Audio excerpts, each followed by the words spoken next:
Apat na high-value individuals timbog sa mahigit 10.8 million pesos na halaga ng marijuana sa Caloocan. Naritong news scoop ni Beth Samson. Arestado ang mga big-time tulak ng marijuana sa ikinasang buy-bust operation ng pulisya sa Caloocan kahapon ng umaga.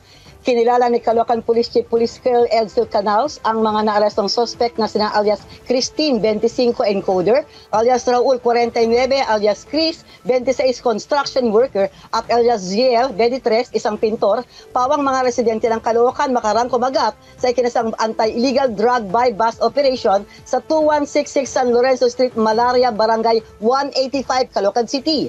Nakumpis na sa mga suspect ang 72 na piraso ng pinatuyong dahon na may fruiting tops ng marijuana na tumitimbang ng 3.5 kilograms na may kabuang timbang na 90.5 kilo ng marijuana at may standard drug price na 10,860,000 pesos alas 7:25 ng umaga ng mga operatiba ng SDEU kasama ang mga personnel ng SS-14 at SS-15 ng Caloocan City Police Station. Sa ulat kay Northern Police District Director Police Colonel Josefino Ligan, isang buwan nang minamanmanan ng mga operatiba ang mga suspect na nagtutulak din sa Fairview, Quezon City at sa ilang bahagi ng Bulacan at North Caloocan at tinihahatid ng illegal na droga sa pamamagitan ng delivery services. Naharap ang mga arestadong suspect sa kasong paglabag sa Section 526 at Section 11 of Article 2 ng RA 9165 o ang Comprehensive Dangerous Drugs Act of 2002.